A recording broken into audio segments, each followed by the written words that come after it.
आज हम लोग 10वीं कक्षा के हिंदी के चौथे चैप्टर जिसके शीर्षक का नाम है नाखून क्यों बढ़ते हैं, जो कि एक प्रकार का ललित निबंध है।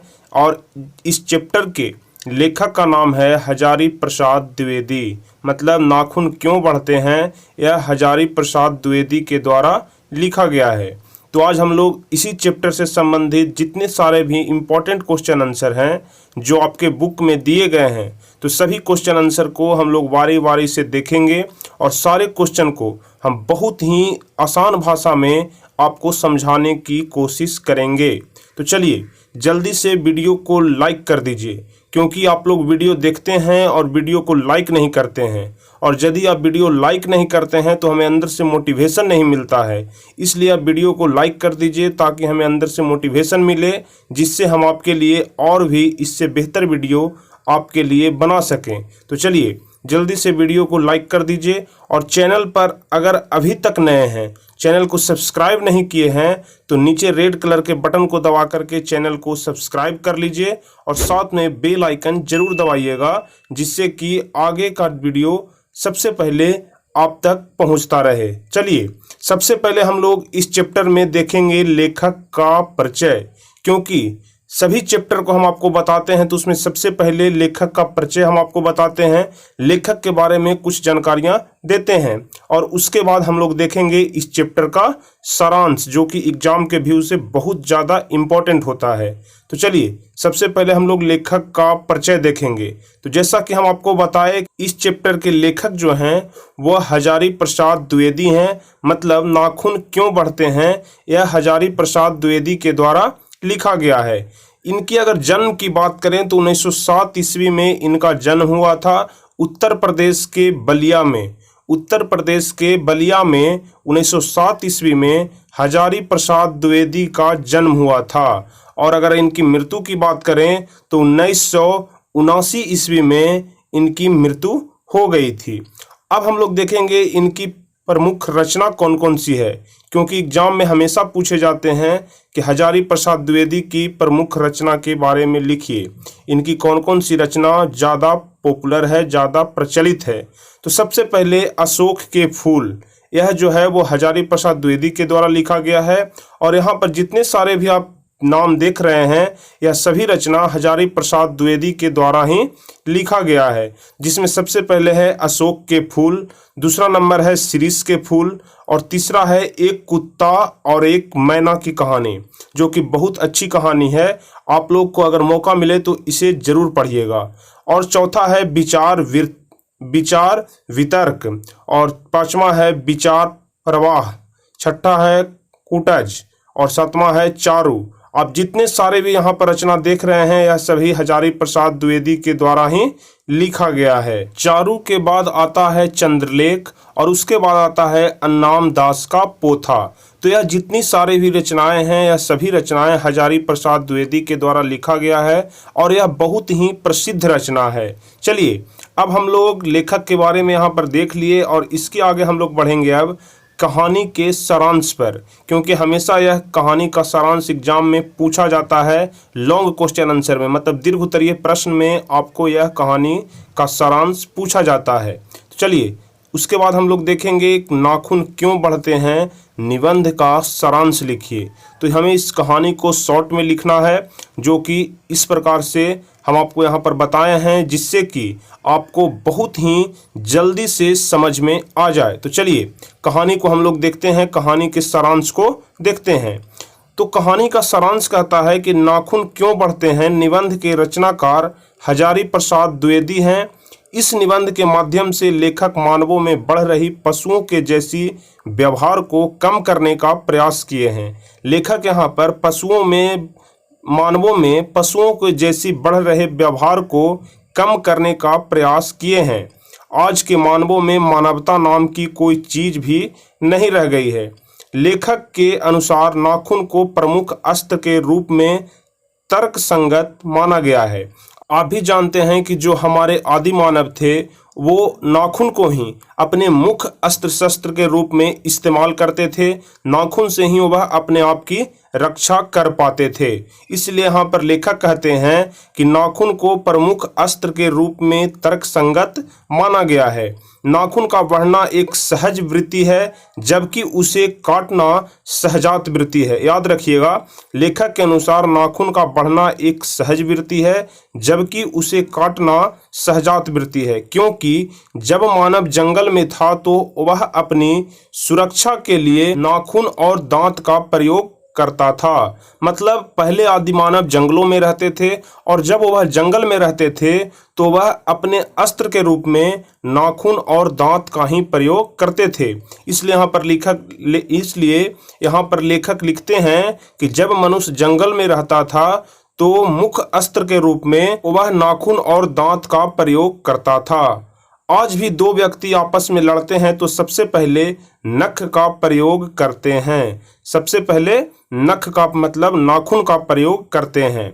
लेखक अपने संस्कारों से काफी खुश हैं, क्योंकि उनका संस्कार बुरी आदतों की ओर नहीं ले जाती है। लेकिन कभी कभी लेखक का मन उदास और उसके चारों ओर निराशा छा जाता है, जिसका कारण मानवों के द्वारा किया गया गलत व्यवहार है। मतलब कभी कभी लेखक उदास हो जाते हैं, इसलिए कि वह चिंता में पड़ जाते हैं कि मानव इतना गलत व्यवहार कैसे कर सकता है।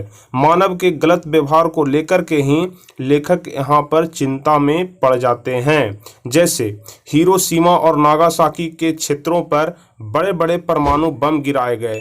आप सभी लोगों को मालूम होगा कि जब विश्व युद्ध चल रहा था तो जापान के हिरोशिमा और नागासाकी के क्षेत्रों पर बड़े बड़े परमाणु बम गिराए गए थे, जिससे तबाही मच गई थी। लेखक के अनुसार नाखून मानव के हिंसा, अंदर की पशुता तथा नफरत है, जो एकता को तोड़ने का कार्य करती है। ठीक है, एकता को तोड़ने का कार्य करती है। मानवों में प्रेम, प्यार, त्याग की पाठ का कोई असर नहीं पड़ता है। मतलब मानव अपनी नाखूनों को लेकर के इतना हिंसात्मक हो जाता है, अंदर से पशु जैसा व्यवहार करना शुरू कर देता है, और मानवों में प्यार, त्याग की पाठ का कोई असर नहीं पड़ता है। लेखक मनुष्य की बेहापन की ओर इशारा करते हुए कहते हैं कि जब किसी मनुष्य पर कड़ी निगाह रखी जाती है तो वह अनुशासन में रहता है। यह बात आप सभी लोग जानते हैं कि जब किसी भी व्यक्ति पर या फिर किसी भी जीव जंतु पर अगर कड़ी निगाह रखी जाती है तो वह अनुशासन में रहता है, लेकिन नज़र हटाते ही गलत काम करना शुरू कर देता है। जिस प्रकार से नाखून को काटने पर दर्द नहीं होता, लेकिन छोड़ देने पर वह काफ़ी बढ़ जाता है। कहने का मतलब हुआ कि यदि आप नाखून को काट रहे हैं, इसका मतलब कि आप अनुशासन में रह रहे हैं, लेकिन आप नाखून को नहीं कटवा रहे हैं, अपने बाल को नहीं कटवाते हैं, इसका मतलब हुआ कि आप अनुशासन में नहीं रह रहे हैं, आप गलत काम की ओर बढ़ रहे हैं। इसलिए लेखक यहाँ पर कहते हैं कि नाखून को काटने पर दर्द नहीं होता, लेकिन छोड़ देने पर वह काफ़ी बढ़ जाता है। ठीक है, तो यहीं पर आपका यह सारांश समाप्त हो जाता है, और इसके आगे हम लोग चलेंगे बुक के सारे क्वेश्चन आंसर पर। तो अब हम लोग आपके बुक के क्वेश्चन आंसर पर चलेंगे, जो कि आपके किताब में दिए गए हैं। आपके किताब जिसका नाम है गोधूली, तो इसी किताब से संबंधित जितने सारे भी क्वेश्चन आंसर हैं, इस चैप्टर से संबंधित उन सारे क्वेश्चन आंसर को अब हम लोग बारी बारी से देखेंगे। तो चलिए, सबसे पहला नंबर क्वेश्चन कहता है कि नाखून क्यों बढ़ते हैं? यह प्रश्न लेखक के आगे कैसे उपस्थित हुआ? मतलब यह क्वेश्चन लेखक के आगे कौन लाया, लेखक के आगे कैसे यह प्रश्न उपस्थित हुआ? तो नाखून क्यों बढ़ते हैं, यह प्रश्न लेखक के आगे उनकी लड़की के माध्यम से उपस्थित हुआ, क्योंकि उनकी लड़की ने ही यह सवाल किया था कि नाखून क्यों बढ़ते हैं। इसलिए इस क्वेश्चन का सही आंसर होगा कि यह प्रश्न लेखक के आगे उनकी लड़की के माध्यम से उपस्थित हुआ। दूसरा नंबर क्वेश्चन कहता है कि बढ़ते नाखूनों द्वारा प्रकृति मनुष्य को क्या याद दिलाती है? मतलब मनुष्य का जो नाखून बढ़ रहा है, इसके द्वारा भगवान जो है, प्रकृति जो है, वो मनुष्य को क्या याद दिलाती है? तो चलिए, इसका आंसर हो जाएगा कि प्राचीन काल में मनुष्य जंगली था। आप सभी लोग जानते होंगे कि पहले जो मानव थे वो जंगलों में निवास करते थे, जिसे हम लोग आदि मानव कहते हैं। तो प्राचीन काल में मनुष्य जंगली था, वह वन मानुष की तरह रहता था। उस समय वह अपने नाखूनों की सहायता से जीवन की रक्षा करता था। दांत होने के बावजूद नाखून ही उसके असली हथियार थे। हम आपको पहले भी बताए कि पहले आदि मानव का मुख्य हथियार नाखून और दांत ही हुआ करता था, लेकिन यहाँ पर लेखक कहते हैं कि दांत होने के बावजूद नाखून ही उसका असली हथियार था। उन दिनों अपने प्रतिद्वंदियों को पछाड़ने के लिए नाखून ही आवश्यक अंग थे। कालांतर में मानवीय हथियार ने आधुनिक रूप ले लिया, मतलब अब कोई भी लोग नाखून का प्रयोग नहीं करते हैं। अब सभी लोगों के पास आधुनिक हथियार होता है, जैसे बंदूक हो गया, कारतूस हो गया, तोप, बम के रूप में मनुष्य की रक्षार्थ प्रयुक्त होने लगा। मतलब मनुष्य अब अपनी रक्षा करने के लिए बंदूक अपने पास रखता है, कारतूस रखता है, तोप, बम इत्यादि मनुष्य अपने पास रखता है। नखधर मनुष्य अत्याधुनिक हथियार पर भरोसा करके आगे की ओर चल पड़ा है, पर उसके नाखून अब भी बढ़ रहे हैं। ठीक है, भले ही मानवों के पास आधुनिक हथियार आ जाए, लेकिन नाखून अब भी उसका मुख्य हथियार है और नाखून अब भी बढ़ रहे हैं। बढ़ते नाखूनों द्वारा प्रकृति मनुष्य को याद दिलाती है कि तुम भीतर वाले अस्त्र से अब भी वंचित नहीं हो। मतलब तुम्हारा जो प्राचीन अस्त्र है, तुम्हारे जो अंदर की अस्त्र है, जो हमेशा तुम्हारे साथ रहता है, उससे तुम कभी वंचित नहीं हो सकते हो। तुम्हारे नाखूनों को भुलाया नहीं जा सकता है। तुम वही प्राचीनतम नख एवं दांत पर आश्रित रहने वाले जीव हो और पशु की समानता तुम में अब भी विद्यमान है। मतलब प्रकृति अब भी मनुष्य को यह याद दिलाना चाहते हैं कि तुम अब भी नाखून और दांत पर आश्रित रहने वाले जीव हो और जो पशु की समानता है वह तुम में अब भी विद्यमान है। तो क्वेश्चन यही कहता था कि बढ़ते नाखूनों द्वारा प्रकृति मनुष्य को क्या याद दिलाना चाहती है। तो इसका आंसर हम आशा करते हैं कि आप भली भांति समझ गए होंगे। तो चलिए अब हम लोग देखेंगे तीसरा नंबर क्वेश्चन। तो तीसरा नंबर क्वेश्चन कहता है कि लेखक द्वारा नाखूनों को अस्त्र के रूप में देखना कहाँ तक संगत है। लेखक द्वारा नाखूनों को अस्त्र के रूप में देखना कहाँ तक संगत है। कहने का मतलब हुआ कि लेखक जो नाखून को अस्त्र के रूप में देख रहे हैं, यह सही है या गलत है। अगर सही है तो कहाँ तक सही है, इसी चीज को इसमें बताना है। तो चलिए इसका हम लोग जवाब देखेंगे कि कुछ लाख वर्षों पहले मनुष्य जब जंगली था, उसे नाखून की जरूरत थी। क्योंकि हम आपको बार बार बता रहे हैं कि पहले मनुष्य का मुख्य हथियार नाखून और दांत ही हुआ करता था। इसलिए यहाँ पर लेखक कहते हैं कि कुछ लाख वर्षों पहले मनुष्य जब जंगली था, उसे नाखून की जरूरत थी। वन मानुष के समान मनुष्य के लिए नाखून अस्त्र था, क्योंकि आत्मरक्षा एवं भोजन हेतु नख की महानता अधिक थी। ठीक है, नख की महत्ता उस समय अधिक थी, क्योंकि उसे शिकार करना होता था और खुद को जंगली जानवरों से रक्षा भी करना होता था। उन दिनों प्रतिद्वंदियों को पछाड़ने के लिए नाखून आवश्यक अंग था। असल में वही उसके अस्त्र थे। आज के बदलते परिवेश में, परिवर्तित समय में, इस आधुनिक के दौर में सभ्यता के विकास के साथ साथ अस्त्र के रूप में भी इसकी आवश्यकता नहीं समझी जा रही है। कहने का मतलब हुआ कि जो आधुनिक लोग हैं वो नाखून को अस्त्र के रूप में बिल्कुल भी नहीं देखते हैं, क्योंकि अब सभी लोगों के पास अत्याधुनिक हथियार आ गए हैं और सभी लोग उसी से अपनी रक्षा करते हैं। अब मनुष्य पशु के समान जीवन यापन नहीं करके आगे बढ़ गया है, इसलिए समयानुसार अपने अस्त्र में भी परिवर्तन कर लिया है। मतलब समय के अनुसार उसने नाखून को छोड़ करके अत्याधुनिक हथियार से लैस हो गया है।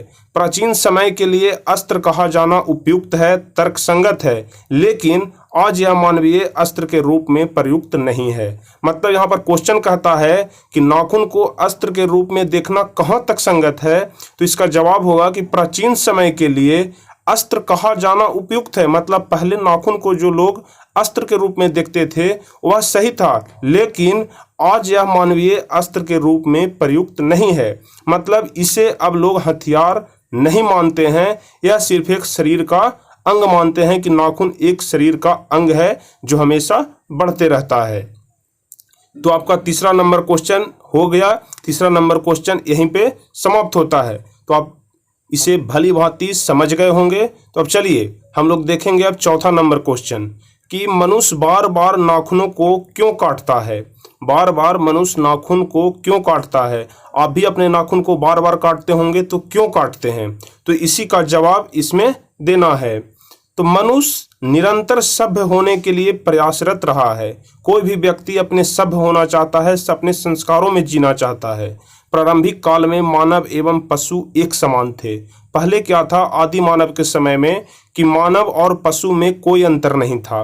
नाखून अस्त्र थे। जिस प्रकार से पशु का मुख्य अस्त्र नाखून होता है, उस प्रकार से मानव का भी मुख्य अस्त्र नाखून ही हुआ करता था। लेकिन जैसे जैसे मानवीय विकास की धारा अग्रसर होती गई, मनुष्य पशु से भिन्न होता गया। इसके अस्त्र शस्त्र बदल गए, इसके आहार विचार बदल गए, इसके सभ्यता संस्कृति में निरंतर नवीनता आती गई। मतलब यह अपनी प्राचीन अस्त्र शस्त्र को त्याग दिया, प्राचीन आहार विचार को छोड़ दिया। मतलब पहले लोग कच्चा मांस खाते थे, बाद में पका मांस खाने लगे, अपनी संस्कृति को बदलने लगे। वह पुरानी जीवन शैली को परिवर्तित करता गया। जो नाखून अस्त्र थे, उसे अब सौंदर्य का रूप देने लगा।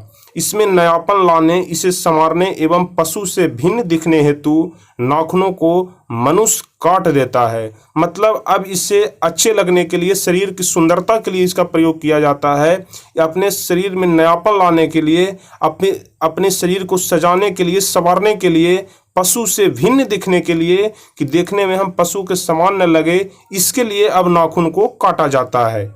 अब वह प्राचीनतम पशुवत मानव को भूल जाना चाहता है और नाखून को सुंदर देखना चाहता है।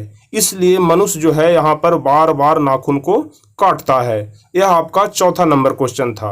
अब हम लोग देखेंगे पांचवा नंबर क्वेश्चन।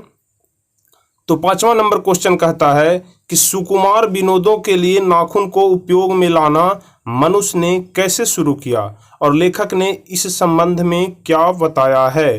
तो चलिए चौथा नंबर का क्वेश्चन जो है वह कहता है कि सुकुमार विनोदों के लिए नाखून को उपयोग में लाना मनुष्य ने कैसे शुरू किया और लेखक ने इस संबंध में क्या बताया है। तो इसका आंसर हो जाएगा कि लेखक ने कहा है कि पशुवत मानव भी धीरे धीरे विकसित हुआ। पशुवत मानव कहने का मतलब कि जो मानव पशु के समान अपना जीवन यापन करता था, वह धीरे धीरे बदल गया, सभ्य बना तथा पशुता की पहचान को कायम रखने वाले नाखून को काटने की प्रवृत्ति अपनाई। यही प्रवृत्ति काल्पनिक रूप लेने लगी। वात्सायन के काम सूत्र से पता चलता है कि भारतवासियों में नाखून को जमकर संवारने की परिपाटी आज से 2000 वर्ष पहले विकसित हुई।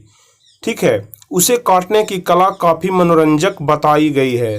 देखिए, अगर आज की बात किया जाए तो सभी लोग नाखून को भी कई तरह से डिजाइन से काटते हैं। कहने का मतलब हुआ कि कुछ लोग त्रिकोण काटते हैं, कुछ लोग वर्तुलाकार काटते हैं, कुछ लोग चंद्राकार काटते हैं, कुछ दंतुल काटते हैं। मतलब नाखून काटने की भी अनेक विधि अब आ गई है।